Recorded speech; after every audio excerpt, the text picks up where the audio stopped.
Weakness और यहाँ पे बढ़ सकती है। एक स्टॉक है जो हालांकि बहुत रिसेंट लिस्टिंग नहीं है, लेकिन हाँ लिस्टिंग ठीक कह दें, एमी ऑर्गेनिक्स। देखिए आपके पास चार्ट बनता है क्या उसमें कुछ?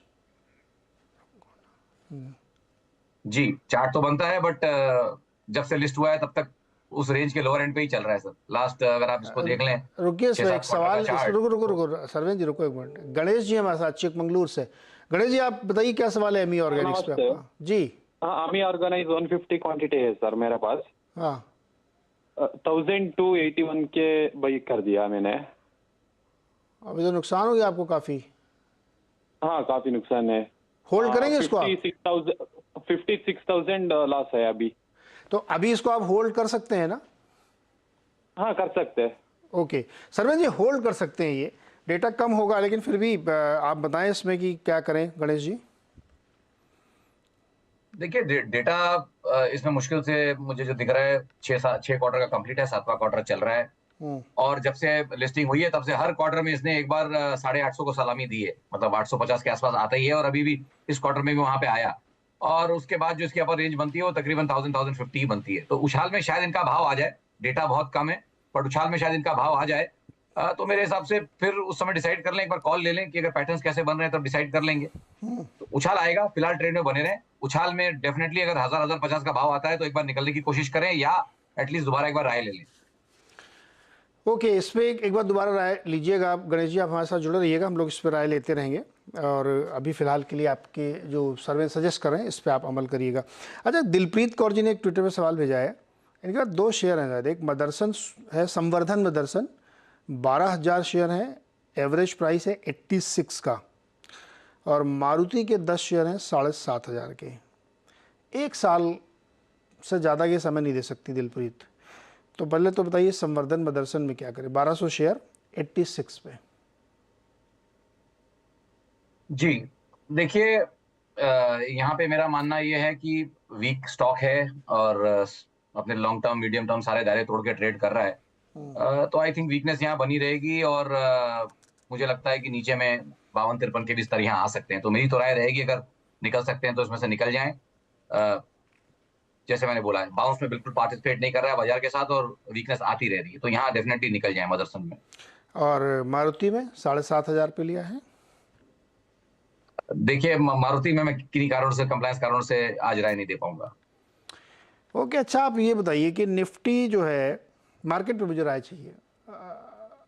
बहुत सारे शॉर्ट्स बने हुए हैं जी फिर भी मार्केट नहीं गिर रहा है। बहुत जी ज़बरदस्त रेजिलियंस है। 17,000 एक दिन शायद वो 17,800 26 कुछ टच किया था, उसके बाद पलट गया था तुरंत। अभी 17,000 से 17,300-400 की रेंज में लंबे समय से है, जबकि बहुत शॉर्ट्स क्रिएट होते हैं। एफआई लगातार बेच रहे हैं, कल थोड़ा सा शायद थोड़ा सा खरीदा था। तो ये क्या है, इस सेटअप को कैसे समझना है? नहीं, देखिए ये डिबेट ट्विटर पे भी चलती रहती है, डिबेट बहुत ज्यादा चलती है कि लोग शॉर्ट हैं। अरे भाई, 1.25 करोड़ निफ्टी, सवा और एक 1.25 करोड़ या 1.40 के आसपास निफ्टी एवरेज लास्ट 6-8 महीनों से वही ओपन इंटरेस्ट रहता है। तो जबरदस्त शॉर्ट कहाँ है सर?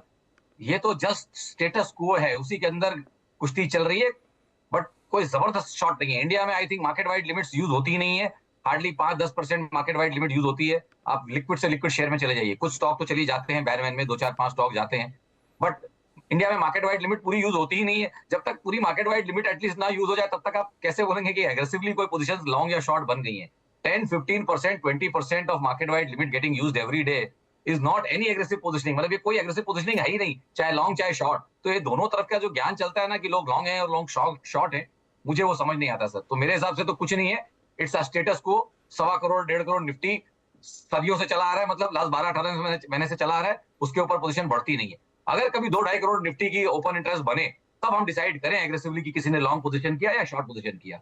स्टेटस को इज स्टेटस को, लास्ट 12-15 मंथ्स कुछ नहीं होता ओआई में, उससे आप बहुत ज्यादा राय नहीं निकाल सकते।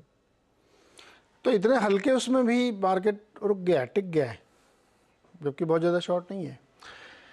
तो हाँ ठीक है देखिए, जी। एफएनओ में एक लॉन्ग एक शॉर्ट रहता ही है सर, कोई लॉन्ग है तो कोई शॉर्ट है, हाँ वो मतलब तो रहना ही है। It's a zero sum game. Zero but sum मैं क्या गेम बोल है, रहा हूँ, जब लेकिन ओवरऑल इतना नहीं है कि जिससे कोई राय बनाई जा बिल्कुल सके। इट इज जस्ट स्टेटस को, लास्ट 12-18 महीने से यही ओआई रह रहा है। तो आप कैसे बोलेंगे कि किसी ने एग्रेसिवली लॉन्ग किया या शॉर्ट किया? There is no matrix. Volume बढ़ना ही एग्रेशन की निशानी होती है। ओआई में वॉल्यूम नहीं बढ़ता है किसी भी कारण से, मुझे वो कारण नहीं मालूम, बट निफ्टी के ओआई में एग्रेशन नहीं है, चाहे लॉन्ग या शॉर्ट, क्योंकि वॉल्यूम्स नहीं बढ़ते हैं, ओआई बढ़ता ही नहीं है। ओके, तो खैर ये स्थिति है मार्केट की जो हमने डिस्कस किया, और आज के लिए सरवन जी इतना ही काफ़ी है। और बहुत बहुत शुक्रिया जुड़ने के लिए, दर्शकों की मदद धन्यवाद। करने के लिए। मार्केट बिल्कुल एक वही छोटी सी रेंज के अंदर घूम रहा है, एक्सपायरी का दिन है, लेकिन एक डेटा पे आप नज़र रखिएगा, एडवांस डिक्लाइन। ये बड़ा महत्वपूर्ण डेटा होता है, इसको लोग मिस करते हैं। बढ़ने और घटने वाले शेयरों की संख्या, जो डिक्लाइन की संख्या है वो 1149 है और बढ़ने वालों की संख्या 1606 है। अब आप एकदम आखिरी में देखिए अपने दाहिने हाथ की तरफ चार्ट में, लाल और हरे का जो टो है, टिप है, वो मिलने के लिए बेताब है, एक दूसरे को किस करना चाहते हैं। जैसे वो किस करेंगे तो वो लाल वाला ऊपर निकल सकता है। ये डेटा ध्यान रखिएगा, क्योंकि ब्रॉडर मार्केट में अगर इतना सपोर्ट नहीं है तो फिर केवल इंडेक्स मैनेज होता है। फिलहाल इस ब्रेक का समय हो गया, छोटा सा ब्रेक लेते हैं, लौट के आएंगे तो फिर खिलाड़ी नंबर 1 होगा हर्षदा जी के साथ।